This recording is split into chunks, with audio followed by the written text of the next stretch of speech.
बिस्मिल्लाहिर्रहमानिर्रहीम। अस्सलाम वालेकुम नाज़रीन, आप देख रहे हैं ज़िला स्टार। मैं हूं यासिर रशीद और स्टूडियो मेरे साथ मौजूद हैं सीनियर साफ़ी राना मोहम्मद अजीम साहब। नाज़रीन, वज़ीर-ए-आज़म पाकिस्तान मियां मोहम्मद शहबाज शरीफ ने आज पाकिस्तान मुस्लिम लीग नून का जलसा सजाया। शांगला के इलाके बिशाम के अंदर वहाँ पे लीगी वर्कर्स से खिताब किया और उनका ये कहना था कि मुल्क तरक्की की राह पर इस वक्त गामजन हो चुका है। पिछले 4 साल हमने अंधेरों में गुजारे।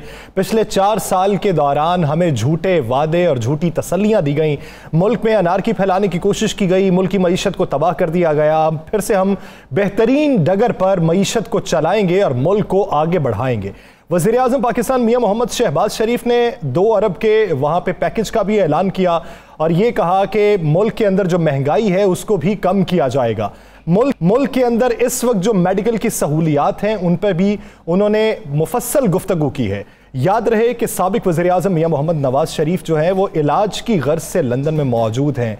पाकिस्तान के अंदर उनका इलाज मुमकिन नहीं था, इस वजह से उन्हें लंदन भेजा गया था और अभी तक उनकी वापसी तो ना हो सकी। इस वक्त हुकूमत भी पाकिस्तान मुस्लिम लीग नून की है, लेकिन वो वापस नहीं आ सके। अभी तक उनका इलाज वहां पर जारी है। लेकिन पाकिस्तान के अंदर बिलखुसूस सूबा पंजाब में इलाज की सहूलियात के हवाले से वज़ीर-ए-आज़म दावा क्या करते हैं, पहले वो मुलाहिजा कीजिए, फिर आगे बढ़ाते हैं। जिस सूबे में मैं था 10 साल खादिम पंजाब, वहां पर हर अस्पताल में गरीबों, यतीमों और बेवाओं का मुफ्त इलाज होता था और अब दोबारा 4 साल बाद वहां पर मैंने शुरू करवाया है और अद्वियात वो मिलती हैं जो कि वजीर आजम का बेटा, गवर्नर का, वजीरों का, मशीरों का, MNS, वो अद्वियात वहां पर मिलती हैं। पाकिस्तान में गरीब आदमी इलाज और दवाई के बगैर सिसक सिसक कर जान दे देता है और अमीर आदमी पाकिस्तान नहीं, शुमाली अमेरिका में और फ्रांस और यूरोप में महंगा तरीन इलाज कराता है। वज़ीर-ए-आज़म ने शुमाली अमेरिका का जिक्र किया, फ्रांस और यूरोप का जिक्र किया। यूरोप का जिक्र तो कर गए, लेकिन लंदन का जिक्र शायद करना वो भूल गए। नाज़रीन, मौजूदा जो सूरत हाल है, अशियाए खुरोनोश की कीमतों में इजाफा हो रहा है, रोज़ बरोज़ हो रहा है। मौजूदा हुकूमत के दौरे इक़्तिदार में आने के बाद भी इसमें इजाफा हुआ। हुकूमत ने कहा कि ओवरकम कर लिया जाएगा। गंदम की कीमत में इजाफा हो रहा है, आटे की कीमत में इजाफा हो रहा है। वज़ीर-ए-आज़म क्या कहते हैं गंदम की कीमत के हवाले से, उसको कम करने के हवाले से, वो दावा भी जरा मुलाहिजा कीजिए। के वजीर आला ने आटा सस्ता ना किया पूरे सूबे में, तो जो कीमत पंजाब में होगी अगले 2 दिनों में, यही कीमत मैं दरखास्त करूंगा चीफ मिनिस्टर साहब से कि यही कीमत रखें। नहीं रखेंगे तो फिर मैं अपने कपड़े बेचूंगा और आपको मैं आटा मुहैया करूंगा।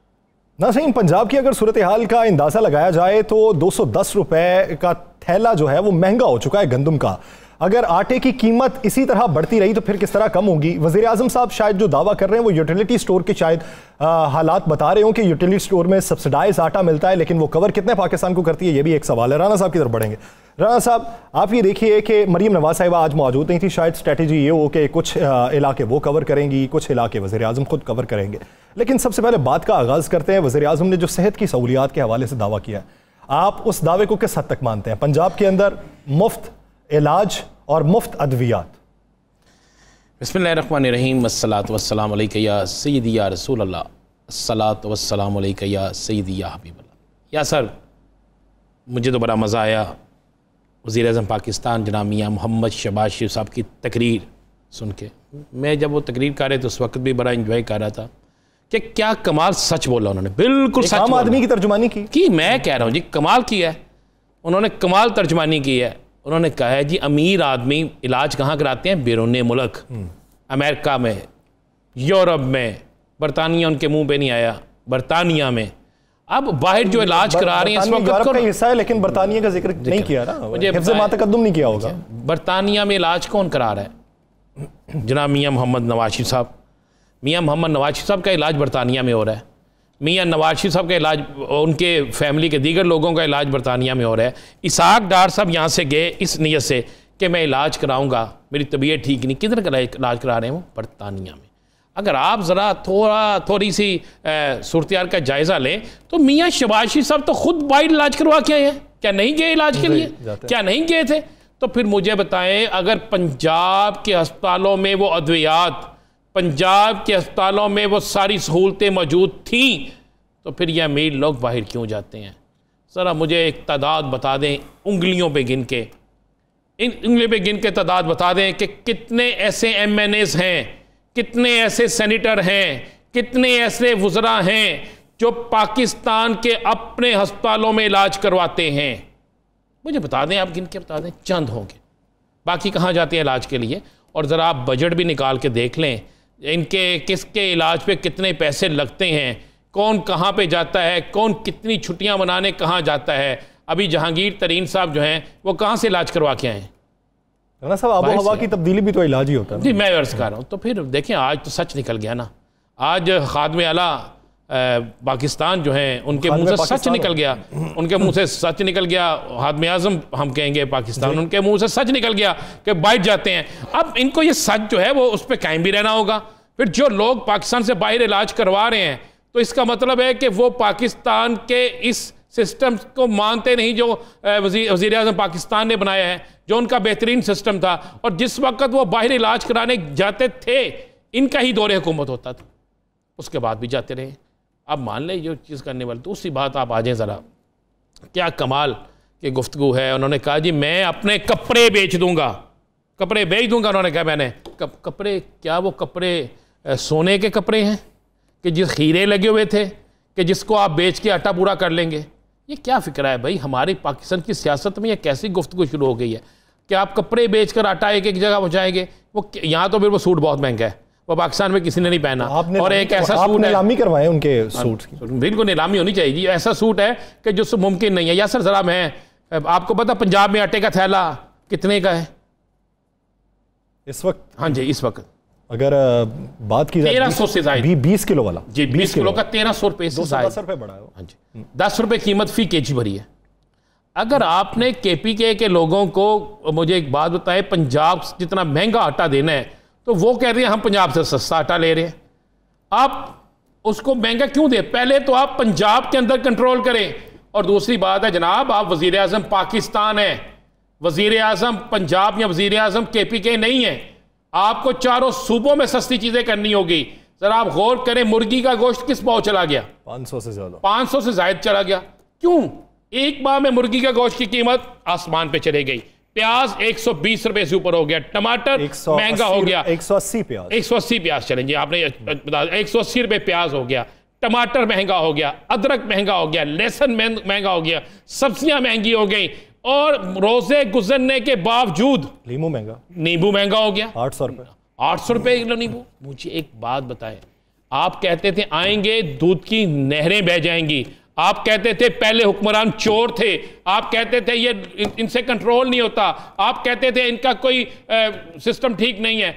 आप आ गए हैं तो सिस्टम ठीक क्यों नहीं हो रहा? आटा क्यों महंगा हो गया? ये चिकन क्यों महंगा हो गया? नींबू क्यों महंगा हो गया? प्याज क्यों महंगा हो गया?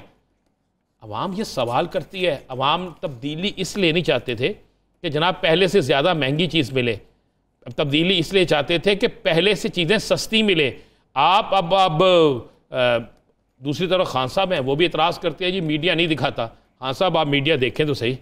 मैं तो सुबह से अपना चैनल देख रहा हूँ, अवामी चैनल है हमारा, अवाम की आवाज़ बनता है, किसी सियासी जमात का तर्जमान नहीं है, ना किसी सियासी जमात की हमायत करता है, ना मुखालफत करता है, जो हक़ाइक़ का दिखाता है। भाई ऐसा सुबह से आपको भी देख रहा हूँ, दिखा रहे हैं जहाँ चीज़ें महंगी हम दिखा रहे हैं, जहाँ चीज़ें जहाँ पे जो महंगाई का तूफ़ान आ गया वो हम दिखा रहे हैं। और वाकई महंगाई का तूफ़ान आ गया। मैंने तो अभी कुछ देर पहले अपने एक साथी से पूछा, वो मुस्लिम लीग नून के बड़े हमायती थे, तो अभी मेरे सामने हैं, तो मैंने जब उनसे पूछा कि भाई इतनी महंगी चीज़ें, तो उन्होंने हंस के कहा कि टाइम थोड़ा, हमने कहा कमाई कर लें। तो ये चलता है। देखिए हमने ये बात की थी जब ये रजीम चेंज नहीं हुई थी, हमने उससे पहले ये बात की कि महंगाई PTI को ले डूबेगी, वही नतीजा हुआ।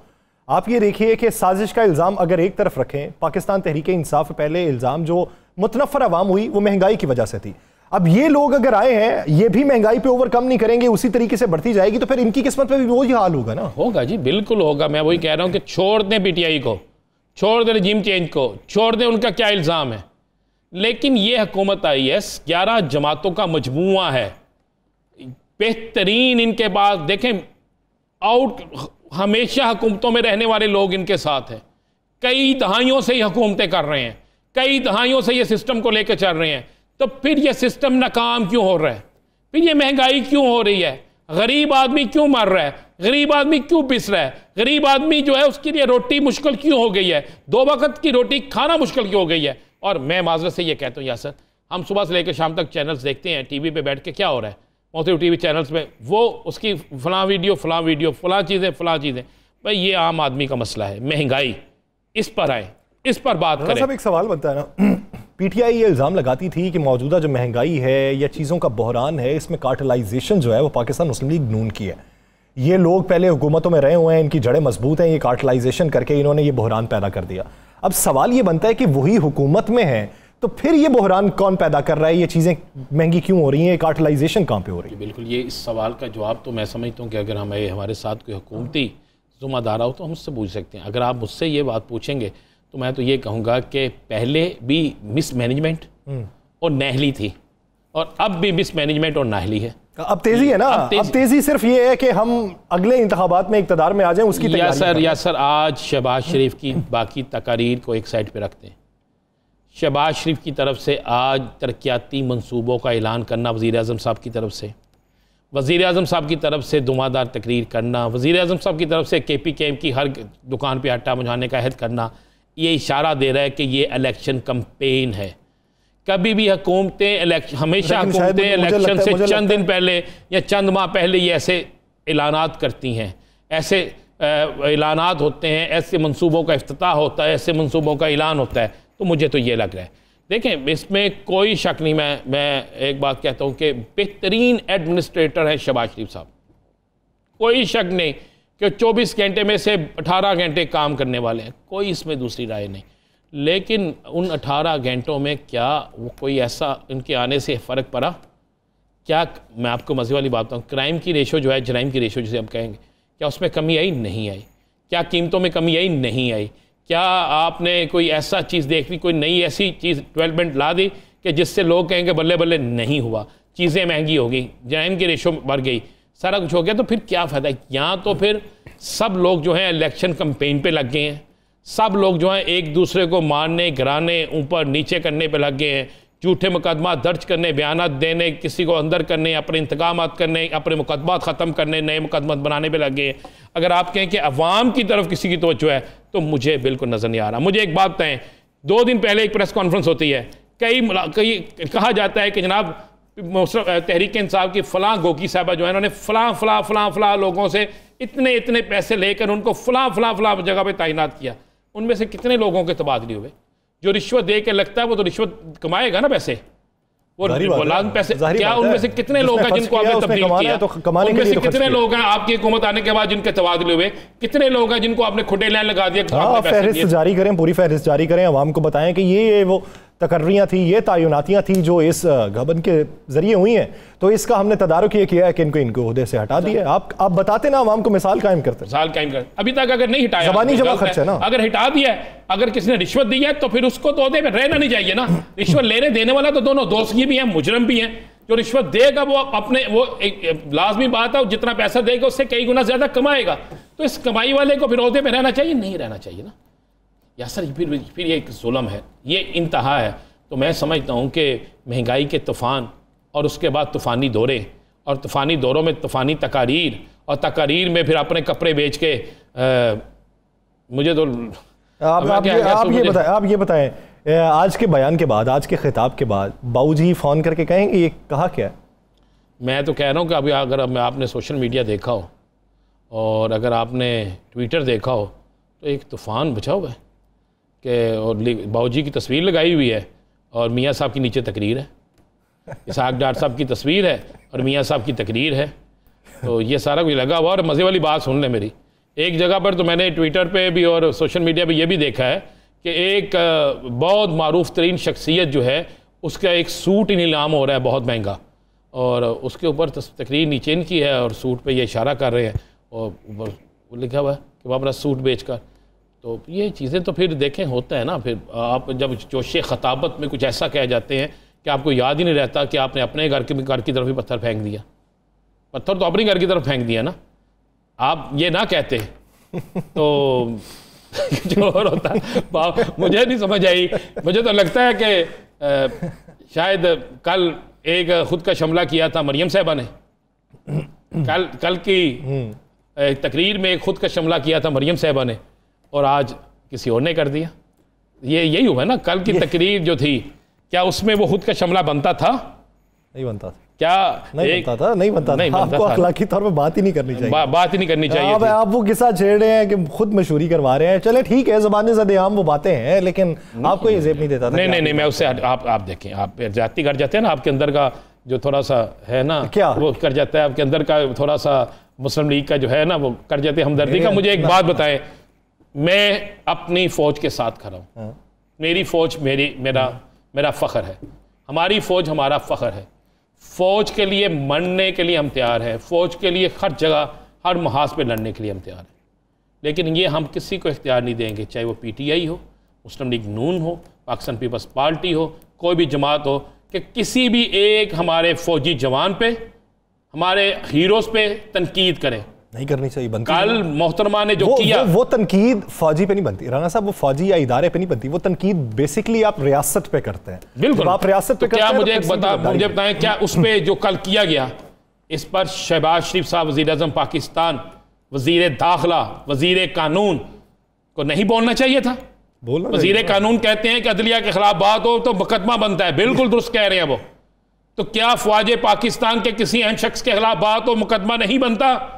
क्या उस पर तरदीद नहीं आती? क्या उस पर बोला नहीं जाता? पहले आप असम्बली या पार्लियामेंट के फ्लोर पे यह बात करवाते हैं, उस पर खामोशी रहती है, फिर आप जलसों में यह बात करवाते हैं।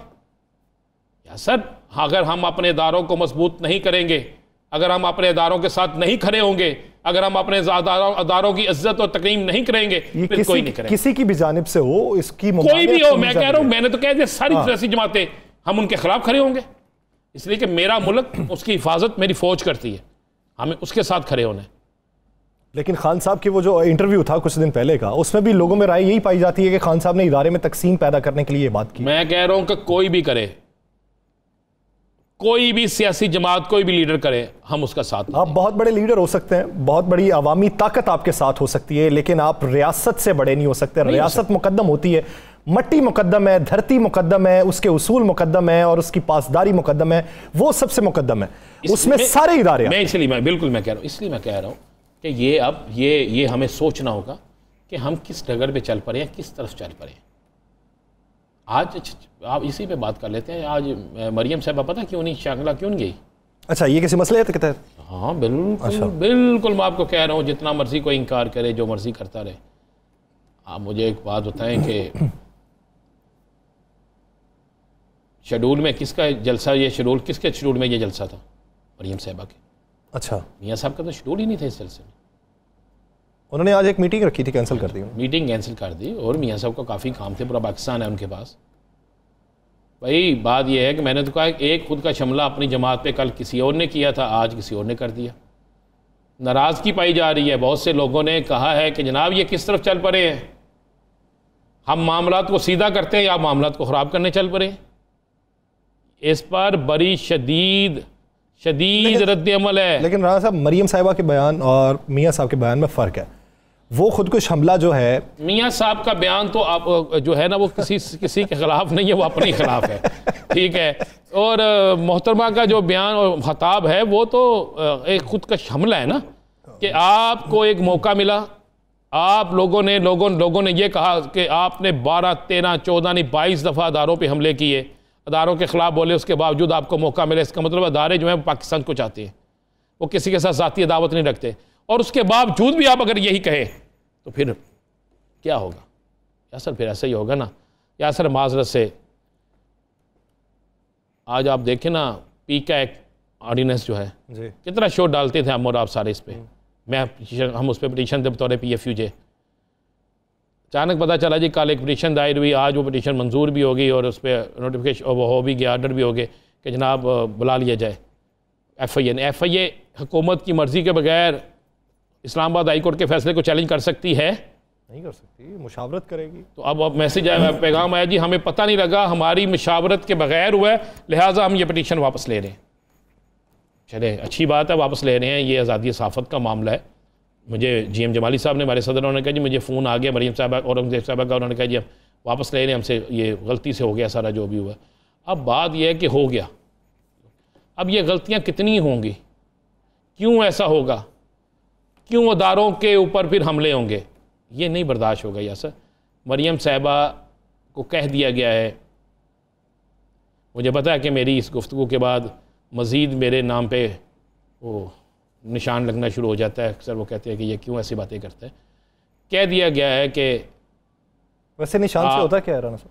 कुछ नहीं होता, जो मैक्सिमम क्या प्रेशर डालते हैं, मैं वो प्रेशर सह सकता हूँ। प्रेशर ये होगा ना, जितना वो प्रेशर डाल सकते हैं वो डाल दें। हम जिस अदारे में काम करते हैं वो अदारा बड़ा तगड़ा अदारा, वो इंडिपेंडेंट अदारा, हम किसी की ना हमायत करते हैं ना मुखालफत करते हैं, हक़ की और सच की बात करते हैं। तो बात बड़ी सिंपल सी है ना यासर साहब, बड़ी सिंपल सी है। मरियम साहिबा को ये कह दिया गया है कि आपने आज के बाद किसी तकरीर में, आप जलसे में जाएंगी, तकरीर करेंगी, आप साबिक़ वज़ीर-ए-आज़म के ख़िलाफ़ जितनी मर्ज़ी बातें करें, आप किसी अदारे के किसी शख्स को तनकीद का निशाना नहीं बनाएंगी, किसी जगह किसी अदारे के किसी शख्स के हवाले से बात नहीं करेंगी।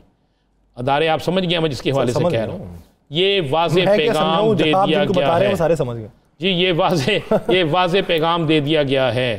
पुकारा के जलसा में जाएंगी मोहतरमा, जलसा करेंगी, सारा कुछ होगा, लेकिन अब आपको जलसों में तब्दीली नज़र आएगी, जलसों के अंदर अब गुफ्तगू में तब्दीली नज़र आएगी। और मैं आपको एक और साथ साथ इसके खबर देता चलूँ या सर, 23 से 25 तारीख, एक तो आपको मैं बता दूं कि 25 तारीख को ज़हन में रखिएगा, 15 से 25 तारीख के दरमियान आपको कोई बड़ा अपसेट नज़र आएगा। बड़ा सियासी अपसेट जो है हो सकता है 20 से 25 के दरमियान, अगर आप कहें तो वो 15 से 25 के दरमियान मैं कहता हूँ 15 से 25 के दरमियान आपको सियासी हालात में बड़ा अपसेट नजर आएगा। गिरफ्तारियां हो सकती हैं, गिरफ्तारियां हो सकती हैं। तो छोटी सी चीज़ है, गिरफ्तारियां बहुत छोटी चीज़ है। मैं फिर कह रहा हूँ 15 से 25 के दरमियान सियासी हालात अच्छी खासी करवट लेंगे। चलें, आप क्या समझते हैं? ठीक है, मैं नहीं आपसे बात नहीं निकलवाता। आप ये बता दें कि इन दिनों के अंदर राना साहब नहीं, इन दिनों के अंदर फ़ायदा इस सियासी करवट से किसको होगा? मैंने हमेशा आपसे कहा है कि जब एजिटेशन की सियासत होती है तो एजिटेशन की सियासत में सिर्फ फ़ायदा अपोजिशन को होता है। गिरफ्तारियाँ फ़ायदा अपोजिशन को, तनकीद फ़ायदा अपोजिशन को, मुकदमात फ़ायदा अपोजिशन को, नुकसान हमेशा हुकूमत को होता है। हुकूमत इक़्तिदार में होती है, हुकूमत आप नहीं समझते कि पाकिस्तान पीपल्स पार्टी मशवरा दे रही होगी PMLN को कि ना करें? पीपल्स पार्टी तो मज़े ले रही है भाई। अच्छा, जितना इस वक्त फ़ायदा, जितना इस वक्त मज़ा, जितना इस वक्त सियासी बेनिफिट पे अक्सर पीपल्स पार्टी उठा रही है, कोई उठा ही नहीं रहा। आप मुझे बताएं, गिलगित बल्तिस्तान में सैलाब छोटी बात है? बेइंतहा सैलाब, वहाँ पे हेडलाइन में कौन है? वहाँ पे हैं बिलावल भुट्टो साहब। राब्तों में क्यों ना बिलावल भुट्टो जरदारी साहब, अमरीकी अपने हम मनसब से बात करते हैं, बिलावल भुट्टो जरदारी साहब। पीपल्स पार्टी एक्टिव होती है, जा रही है लोगों को मिलने, हर जगह जा रही है, मिल रहे हैं। अब तनकीद सिर्फ एक पे हो रही है, वो हो रही है मुस्लिम लीग नून पे। अगर चीज़ महंगी होगी, आटा महंगा होगा, किस पे तनकीद होगी? नून लीग पे होगी ना, मेन स्ट्रीम में होगी। अगर चीज़ कोई भाई पीपल्स पार्टी का तो स्टेक पे लगे कुछ नहीं हुआ, पीपल्स पार्टी ले रही है। मैं तो समझता हूँ कि शायद पीपल्स पार्टी ने अच्छी गेम की है। वो पहले बातें ये थी कि पंजाब में शायद गवर्नरशिप भी मांगे, स्पीकरशिप भी मांगे, वो गवर्नरशिप से भी दस्तबरदार हो गए, स्पीकरशिप से भी दस्तबरदार हो गए, उन्होंने वज़रा मांग लिए, मावनीन खुसूसी मांग लिए। उन पे तनकीद क्या होगी? उन पे तो नहीं होगी। मेन स्ट्रीम में मैंने आपसे कल एक बात कही थी, पीपल्स पार्टी के अंदर ये वाज़े तौर पे कहा जा रहा है कि अगर हम मुस्लिम लीग नून की ज़ैली जमात बन गए या मुस्लिम लीग नून के वो इत्तेहादी बन गए कि उनके गुनाह भी हमारे पल्ले पड़ गए, तो हम पंजाब में पहले से बुरी पोजीशन में जाएंगे। वो जो वजारतें लेंगे, उन वजारतों में वो अपने वो हलके जिनकी उन्होंने चॉइस की हुई है, मैं आपको ये भी बता दूँ, उन हलकों में अपने काम करवाएंगे, उन हलकों में वो तवज्जो देंगे, उन हलकों की वो बात करेंगे, उन हलकों में सब कुछ करेंगे, अपने जालों को वहाँ पे ओबलाइज करेंगे। ये होगा सही। पीपल्स पार्टी किसी सूरत में भी बी टीम नहीं बनेगी मुस्लिम लीग नून की। और मैं आपको ये भी बड़ा क्लियर कर दूँ कि पीपल्स पार्टी जो है, देखें पीपल्स पार्टी को एक चीज़ और नज़र आ रही है। क्या सर? वो कह रहे हैं कि अगर पंजाब में वाकई अरकान असम्बली के खिलाफ फैसला आ गया और एक बड़ा अपसेट हो गया, तो पीपल्स पार्टी उसकी ज़िम्मेदारी अपने पे नहीं लेगी। पीपल्स पार्टी फिर उस तमाशे में सिर्फ तमाशा देखेगी। पीपल्स पार्टी उसमें ये नहीं कहेगी कि हमारा सब कुछ स्टेक पे जो लगा था ख़त्म हो गया। ये बिल्कुल क्लियर सी बात है। पीपल्स पार्टी ने ये बड़ा फैसला किया है, सोच समझ के किया है, और पीपल्स पार्टी ने आइंदा नून लीग के खिलाफ पंजाब में इलेक्शन लड़ना है, और ये इलेक्शन की कैंपेन शुरू हो चुकी है। मैं आपको जो कह रहा हूँ 15 मई से 25 मई तक सर आप देखिएगा। ठीक, पीपल्स पार्टी की हिकमत अमली क्या होगी, पीपल्स पार्टी ने वादे क्या किए थे और मांगा क्या था, इसी बारे में बात करेंगे। कादो खेल साहब हमें ज्वाइन करेंगे, लेकिन एक ब्रेक लेनी है, ब्रेक के बाद वापस आएंगे, गुफ्तगू को यहीं से कंटिन्यू करते हैं। नाज़रीन कहीं नहीं जाइएगा, स्टे विद अस।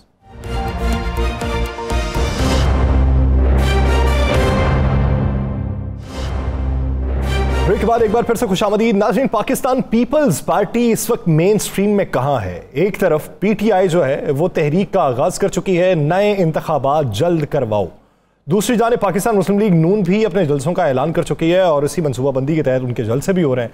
तो पाकिस्तान पीपल्स पार्टी क्या समझती है कि क्या अभी नए इंतखाबात नहीं होने वाले, ये इलेक्शन कैंपेन नहीं है, ये एक दूसरे पर सिर्फ ताने कसे जा रहे हैं, एक दूसरे पर इल्ज़ामात लगाए जा रहे हैं, या अभी वो ये समझते हैं कि नए इंतखाबात के नतीजे में स्ट्रेटजी ऐसी नहीं होनी चाहिए जैसी इन दो जमातों की चल रही है?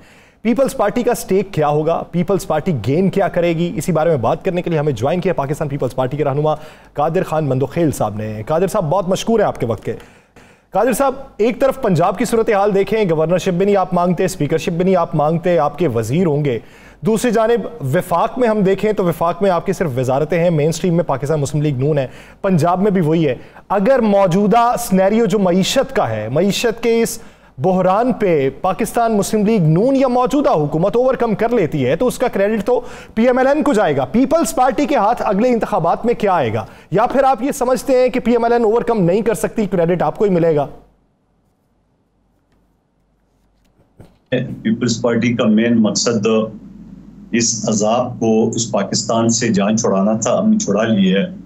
जो लोग पीपल्स पार्टी को अंदरूनी सिंध की पार्टी करार दे रही थी और फिर वही शख्स ने कहा कि ये सब कुछ आसिफ अली जरदारी ने किया, तो ये तो बात तो माननी की है ना कि एक जरदारी सब पर बारी, ये तो हम पहले से कहते आ रहे हैं, अब तो पूरे पाकिस्तान मान रहा है। हमारा मकसद था इस गंद को पाकिस्तान से हटाना, हमने हटा दिया है। न तो हमें वजारतों का शौक है, न तो हमें गवर्नर स्पीकर का शौक है। हमने इस महंगाई के तूफान से इस मुल्क को आजाद कराना था, हमने करा दिया है। कादिर खान साहब, क्या ये सारे शौक सिर्फ पीएमएलएन के हैं? वजारत उज़्मा भी उनके पास, वजारत आला भी उनके पास, तो उनके शौक सिर्फ इस वक्त पूरे करवाए जा रहे?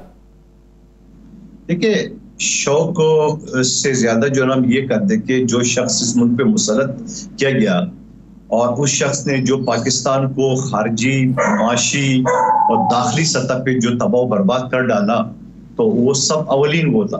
और फिर ये शख्स जो कहते हैं आज भी ओवरसीज के सामने खिताब में वो झूठ बोल रहा था, कह रहे 7 तारीख को जो ना रास्ता आ गया, 8 तारीख को अदम एतमाद की तहरीक पेश हुआ। आज के मीडिया दौर है, आप देखें जब 2018 का इलेक्शन हुआ तो बिलावल साहब ने कहा कि अदम एतमाद की तहरीक पंजाब जो ना वो 7 सीटों पे, मरकज 4 सीटों पे खड़ी थी, लेकिन हमारे साथ नून लीग और जमीयत वाले नहीं मान रहे थे। और फिर जब 27 फरवरी को दुनिया का तारीखी लॉन्ग मार्च, अवामी मार्च पीपल्स पार्टी ने बिलावल भुट्टो जरदारी की क़यादत में शुरू किया है, उससे 2 महीने पहले बिलावल साहब यही बात कर रहे थे। और फिर अगर इस खिताब को आप देख ले, 27 फरवरी से लेके 8 मार्च तक, डी चौक तक बिलावल साहब हर चौक पे, हर चौराहे पे इनको ललकार रहे थे कि इस्तीफा दो, नहीं तो अदम एतमाद की तहरीक लाएंगे। और फिर इस शख्स ने खुद अपनी बात को जुटला के आज कह दिया है कि मुझे तो 2 जुलाई 2021 से खबर था, तो 2 जुलाई 2021 से खबर था, ये शख्स खामोश रहा। 8 मार्च को इनके पास खत आ गया, झूठा खत जो भी उसको कहेंगे, ये 27 मार्च तक खामोश रहा। और फिर 4 साल जो उसने करतूत दिखाई पाकिस्तान में, उस पर खामोश रहा।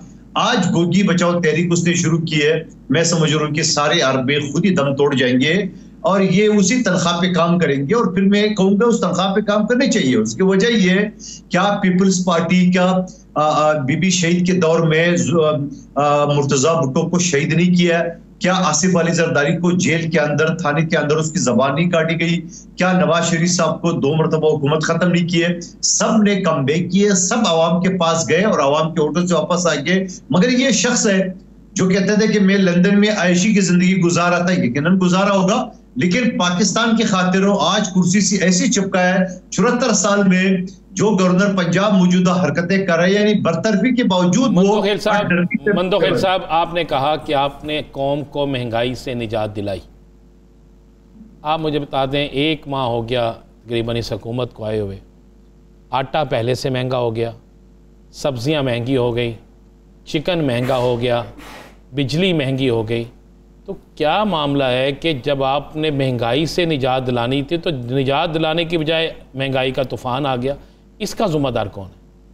देखिए, जब कोई शख्स नए मकान में आता है ना, तो उसमें बिजली की भी सिस्टम सही करना पड़ता है, धुलाई भी करनी पड़ती है, रंग रोगन भी सही होता है, गैस का लाइन भी सही नहीं होता है, 10 चीजें होता है। आप 3 हफ्ते में तो न करें हमें कि 3 हफ्ते में हम बिल्कुल अलादीन के चिराग है, हम करेंगे। हमने जो वादा किया, आपको पता है जब वो बिलावल साहब ने लॉन्ग मार्च शुरू किए तो 2 दिन बाद जब आलमी मंडी में पेट्रोल महंगा भी होता, ओगरा ने 8 रुपए पेट्रोल जो ना वो बढ़ाने की बात की है। इमरान नियाजी साहब ने 8 रुपए भी खत्म कर दिए, 10 रुपए मजीद कम किए।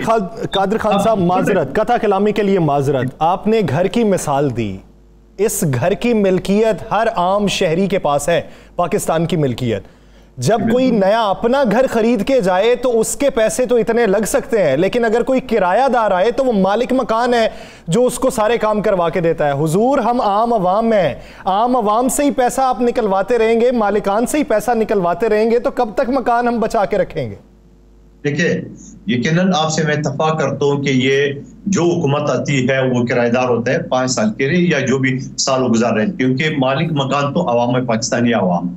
लेकिन एक मकान में दाखिल होने के बाद तो यकीनन छोटे मोटे आपको चीजों का सामना करना पड़ता है, चाहे बिजली की तार, चाहे गैस, चाहे सफाई, चाहे वगैरह। साहब, यही मामला तो वो भी कहते थे आपसे पहले वाले, वो कहते थे हम 3 साल बाद या 3.5 साल बाद मकान छोड़ा है और आपको दिक्कत पेश आ रही है, तो 30 साल में जो मकान छोड़ा तो उसमें दिक्कत पेश नहीं आनी थी।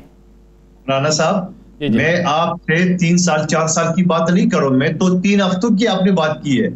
मैं तो ये कहता हूँ जरा सब्र करें। पेट्रोल पे जो मैं आपका हवाला दे रहा था, आपने बीच में रोक ली मुझे।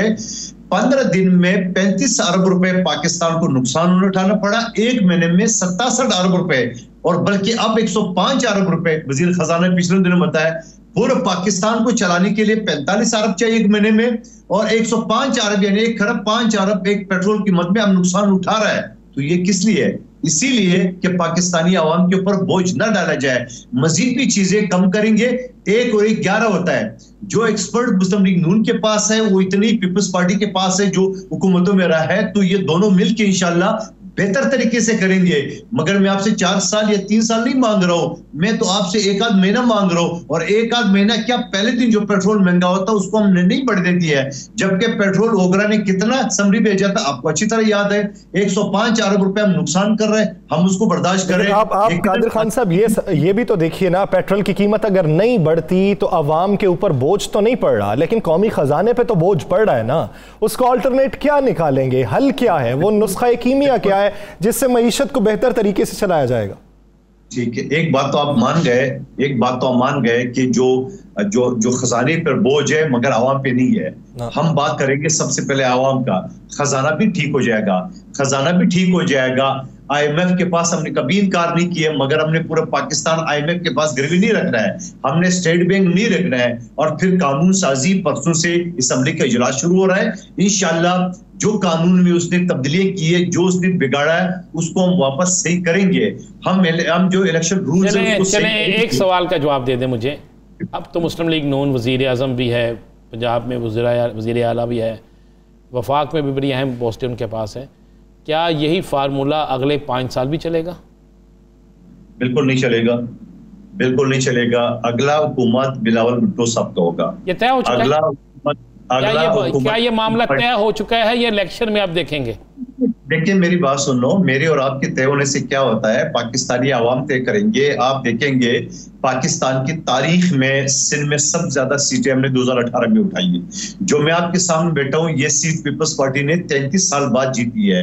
फिर लाहौर का सीट आपके साथ NA 33, आपको याद है कि पीपल्स पार्टी ने 5000 से 32,000 तक ग्रो कर दिया है, फिर पुख्तनख्वा में, फिर बलूचिस्तान में। तो इंशाल्लाह हम जो भी अगला साल 1.5 साल हमारे पास है, हम इंशाल्लाह मुस्लिम लीग नून के साथ मिलकर इसको बेहतर करेंगे और अपनी पॉलिसी उन चीज के ऊपर भी हम नजरसानी करेंगे, बेहतर करने की कोशिश करेंगे, इस उम्मीद के साथ कि अगला इंशाल्लाह हुकूमत पीपल्स पार्टी के पास रहेगी।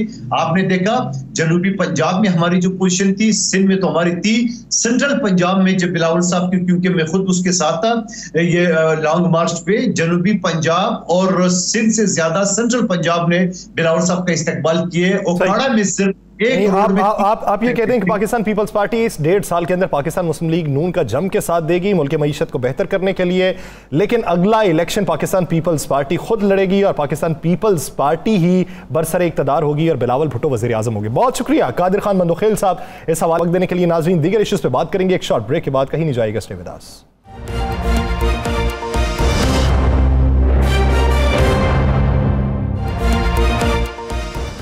ब्रेक के बाद एक बार फिर से खुशामदीद नाज़रीन। अब प्रोग्राम के इस हिस्से में हम पंजाब की सूरत हाल पे बात करेंगे। पंजाब में क्या इस वक्त बहरानी कैफियत है? अगर है तो उसका जिम्मेदार कौन है और उसके तदारुक के लिए हुकूमत के पास प्लानिंग क्या है? अगर बात की जाए वज़ीर आला पंजाब की, जो मुनहरिफ अराकीन पंजाब असम्बली की वजह से वज़ीर आला बने, पाकिस्तान तहरीक इंसाफ के अराकीन पंजाब असम्बली ने उन्हें वोट दिया, तो आज जब फैसलाबाद में वज़ीर आला पंजाब मौजूद थे तो उनसे सवाल ये किया गया कि अगर मुनहरिफ अराकीन का फैसला आ जाता है तो फिर आपको एतमाद का वोट लेना पड़ेगा।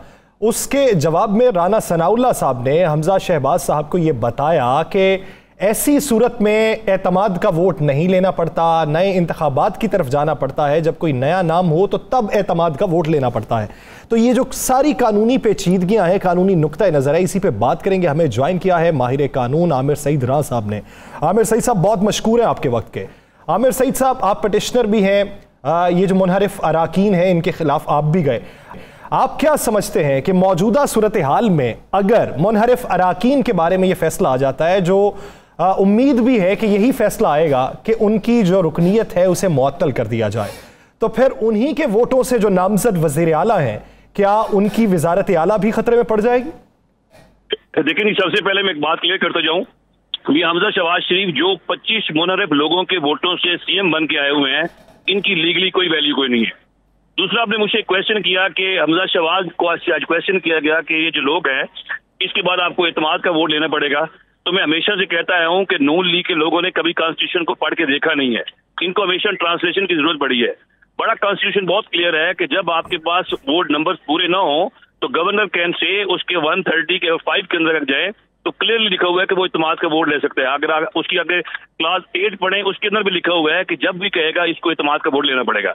अब जो 25 लेकिन अगर वो गवर्नर ही तब्दील कर देते हैं, गवर्नर ही अपना लगवा लेते हैं, जिस तरह बलीगुर रहमान साहब की वो उन्होंने समरी भिजवाई हुई है, अगर वो पहले गवर्नर लगवाने में कामयाब हो जाते हैं तो फिर सूरत हाल कहां पे होगी?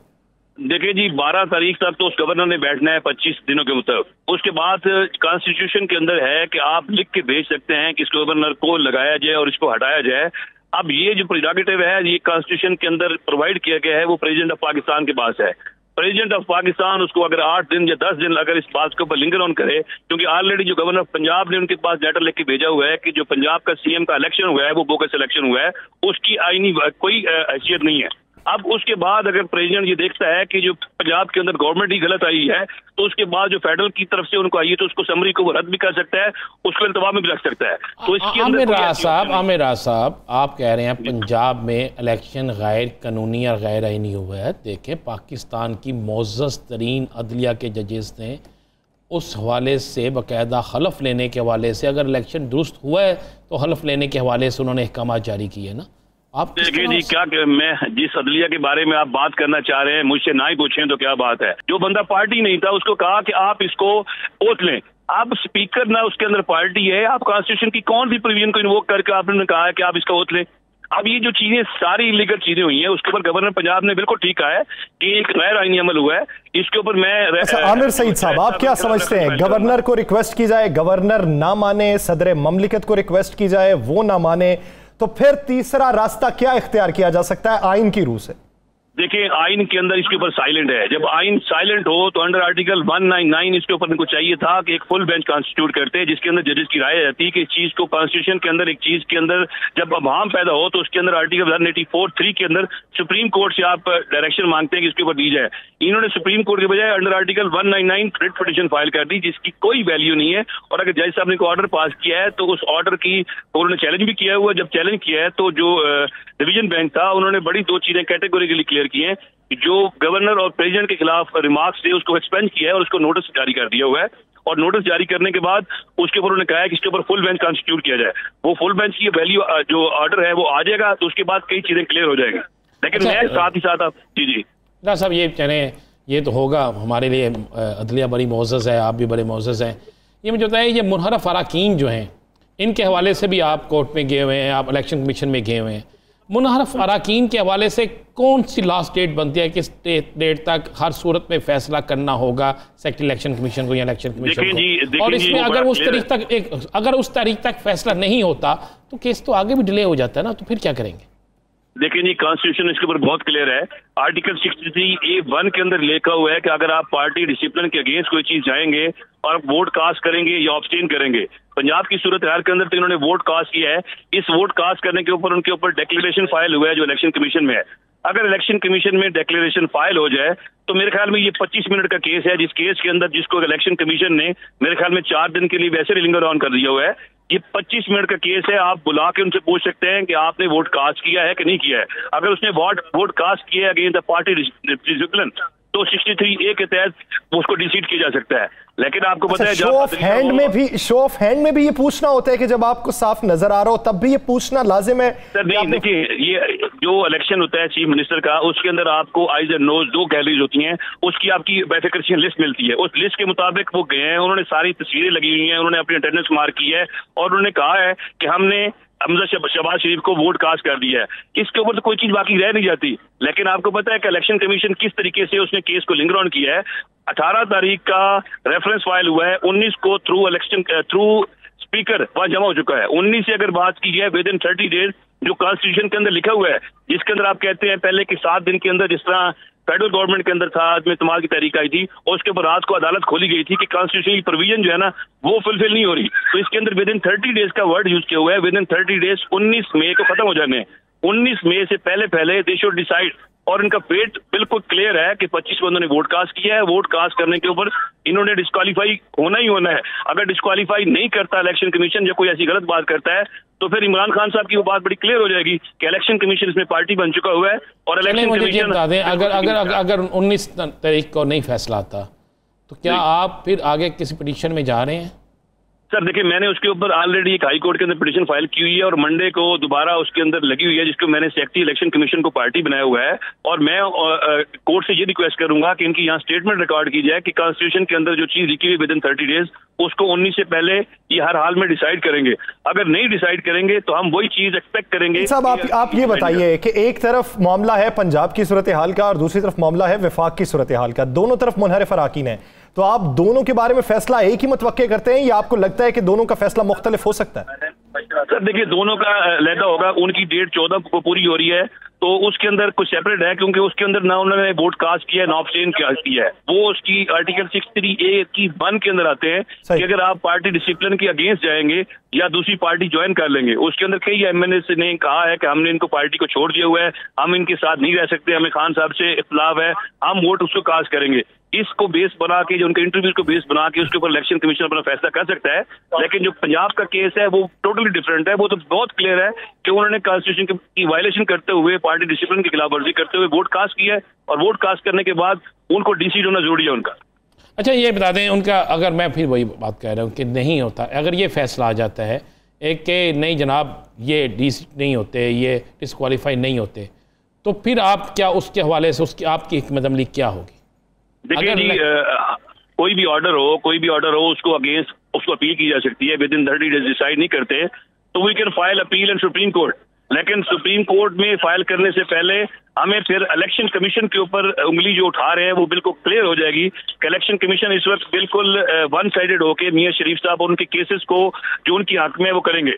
क्योंकि अभी आपको 2-3 दिन पहले भी कई चीजें आ चुकी हैं। इमरान खान साहब ने भी अपने स्टेटमेंट में कहा है कि इलेक्शन कमीशन कोई इतबार नहीं है, लेकिन अगर कॉन्स्टिट्यूशन की बिल्कुल वायलेशन करते हैं, ब्लेटेंट बिल्कुल क्लियर लिखा हुआ है कि डिसीडेड होंगे, और फिर भी अगर वो कोई ऐसी डंडी मारते हैं जो ऐसा काम करते हैं जो कि कॉन्स्टिट्यूशन है, तो फिर हम मुल्क के शहरी हैं, तो फिर हमारे पास तो राइट दो ही है ना। तो या तो हमने सुप्रीम कोर्ट का दरवाजा खटकाना है, और सुप्रीम कोर्ट से हम एक्सपेक्ट करेंगे जिस तरह 12 बजे रात को अदालतें खोली गई थी, इस केस के अंदर भी खोली जाएंगी। आमिर साहब, आप क्या समझते हैं इलेक्शन कमीशन ऑफ पाकिस्तान के जो इख्तियारात है अदालत के मुतवाजी, उसके खिलाफ बाबर अवान साहब सुप्रीम कोर्ट में गए आज। उन्होंने दरख्वास्त ये दायर की है कि आईनी इख्तियारात ख़त्म किए जाएं जो अदालत के मुतवाजी हैं, यानी नोटिस जारी करना, किसी को डी सीट कर देना या कोई भी हुक्मनामा जारी कर देना। अब अगर ये वो बात लेके सुप्रीम कोर्ट में गए हैं, तो आप समझते हैं कि आईनी तौर पर सुप्रीम कोर्ट से ये चीज़ें हज़फ की जा सकती हैं, पार्लियामेंट के थ्रू नहीं होंगी? देखिए जी, सीधी सी बात है, मेरा तो पहले दिन से क्वेश्चन है। As a student of law हमने पहले दिन से एक बात पढ़ी थी कि सेपरेशन ऑफ पावर में जुडिशरी एक इंडिपेंडेंट चीज है, पार्लियामेंट अलग चीज है। पार्लियामेंट ने कानून साजी करनी है और उसके अंदर कोई अबाम आता है तो उसको इंटरप्रिटेशन करनी है। तो ये दोनों के जो हालात हैं कि आप ना आर्टिकल 68 और 69 बहुत क्लियर है कि आप ना अदलिया की बातें, अदलिया के बारे में आप पार्लियामेंट में डिस्कस कर सकते हैं, ना पार्लियामेंट की प्रोसीडिंग को आप अदलिया में ला सकते हैं। लेकिन जब इंटरफेरेंस शुरू हो जाती है तो इदारे जब कायम नहीं रहेंगे तो अल्लाह खैर करे हमारा मुल्क के हालात किस तरह जाएंगे। ये तो इन इदारों को देखना होगा, अदलिया को देखना होगा कि हमने अपनी फोर कॉर्नर के अंदर रहना है और कॉन्स्टिट्यूशन को सिर्फ इंटरप्रेट करना है, नहीं कि ना कि ये करना है कि हमने पार्लियामेंट की जो इख्तियारात है उसके अंदर इंटरफेरेंस करनी। कुछ मुकदमा दर्ज हुए थे अरकान असम्बली पे और पंजाब असम्बली के अंदर जो कुछ हुआ और जिस तरह वहाँ पे डिप्टी स्पीकर को मारा गया, उनको तशद्दुद का निशाना बनाया गया, तो उस सिलसिले में आप क्या कहेंगे? क्या कानून जो है इस चीज़ की भी इजाज़त? देखिए जी, पहले दिन से जिस दिन डिप्टी स्पीकर ने पिटीशन फाइल की थी हाई कोर्ट के अंदर, वो पार्टी बन गया था। हम हमेशा ये कहते हैं कि जब एक बंदा पार्टी बन जाए, और उसने पार्टी बना था चौधरी परवेज इलाही के खिलाफ, स्पीकर के खिलाफ, जो कि कंटेस्टिंग कैंडिडेट थे, अगर उसके खिलाफ वो पार्टी बन गया इट मीन कि वो बायस हो गया था। और बायसनेस की उसने ये सूरत हाल की कि आज तक पाकिस्तान की तारीख के अंदर नहीं हुआ कि एक मुकद्दस ऐवान है पंजाब असेंबली का, उसके अंदर सैकड़ों की तादाद में पुलिस वाले एंटर कर दिए, एमपीएस को तशद्दुद का निशाना बनाया गया और वहां पर आके गुंडे बवाली अंदर दाखिल किए गए। अब इस तरह का जो इलेक्शन हुआ है, जो डिप्टी स्पीकर ने, उसकी कई तस्वीरें भी आपके सामने आई होंगी, वो किस तरह नून लीग के लोगों के साथ कहाँ का मिल रहे थे, क्या कर रहे थे, कहाँ का क्या कुछ लिया गया है। अब इसके ऊपर मेरे ख्याल में आप सब कुछ देख चुके हुए हैं। सही, यानी आप ये समझते हैं कि मौजूदा जो वज़ीर आला है ये आईनी वज़ीर आला नहीं है, ये कानून के बरखिलाफ है और इस प्रोसीडिंग पे फैसला अदालतों को करना है। बहुत शुक्रिया आमिर सईद राना साहब इस हवाले से अपना वक्त देने के लिए। द लास्ट स्टार से मुझे और राना अजीम साहब को दीजिए इजाज़त। अपना बहुत सा ख्याल रखिएगा। अल्लाह के बाद।